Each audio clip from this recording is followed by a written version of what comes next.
Hey guys, this is Josh Valencia from Good Break Studios. Be sure to check us out at Good Break Studio on Twitter. Subscribe here. Check us out on Facebook. Just look up Good Break Studios with an S. And then check us out at www.goodbreakstudios.com.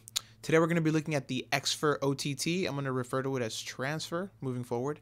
It is a multi-band upwards/downwards compressor.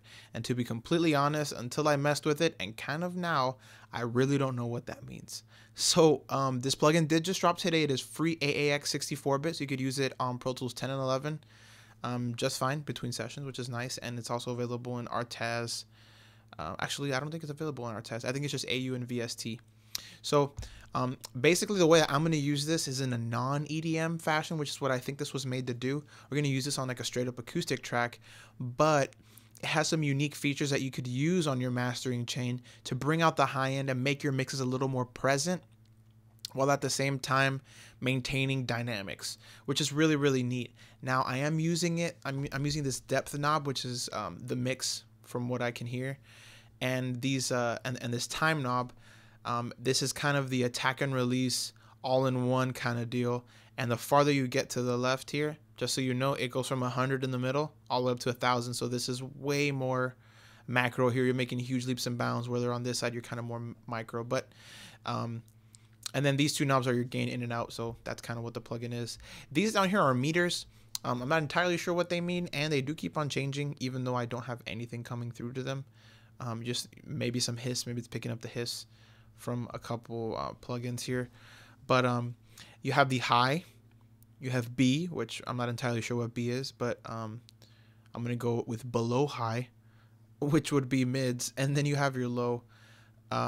So let's go ahead and listen to this without the plugin, and we're gonna turn it on.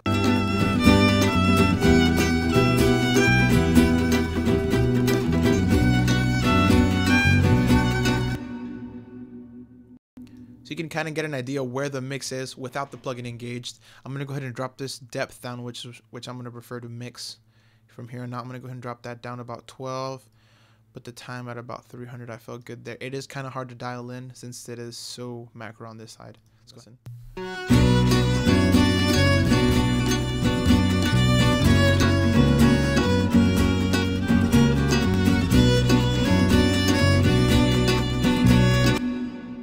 So right off the bat, you heard that everything kind of popped more. Without it, the mix sounded pretty dull. And with this on, it kind of made the guitar strings a little bit more clangy, a little bit more present, really, really nice. I did enjoy it. So what I'm going to do now is that I'm going to go through, we know what mix is. I'm going to go ahead and just mess with the time. And we're going to listen to what that does at a low setting of 12. Then I'm going to go mid. Then I'm going to just juice it, and you're going to hear it. It is a lot more obvious when it's juiced. But I'll give you the 3 so you can just give it a listen.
So as you heard, the more I increased the depth, made it more of the compressor working, and increased the time, you really heard that the top end of the mix, well, first of all, the lows and the mids all but disappeared.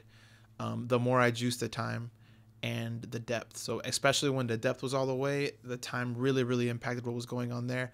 But the time is kind of more of a subtle impact. But when I was more in the middle of the knob, so when I wasn't, you know, totally jumping from 1 to 1,000 here, when I was in the more reasonable range of, you know, 100 to about 180, 200, it was really mid. it really gave the mids some like heft and kept the highs dynamic. And there was a point when I was juiced all the way in the mix, when I had the time down to nothing, everything was just like the highs, like the strings felt like they were exploding. It was weird, but a different sound, you know, totally usable, just different. So I think it's a really neat plugin. You really have to fiddle with these two knobs, which is basically all there is. You're going to use gain in if you need more signal, then you're going to use gain out if gain out if you need, oh, you can't just set that, that's annoying. Gain out if you need a little more out. But you know what, to be honest, I feel like it's a really unique plugin. I might use it if I have a mix that's dull like this one to begin with. Like this is just like, without my mastering chain, this is pretty boring. It sounds dull and lame. And with one plugin, I kind of have what I was going to do with EQ already done. Like the high end is nice and sparkly where I wanted it. The low end has a little bit of heft. The one thing I would, you know, tell folks if they're going to use this plugin for mastering is be sure that you do have some heft in your low end after you're done, because it can, you know, mess that up. But all in all, pretty sweet plugin. Be sure to check it out. And yep, I'll see you guys next week.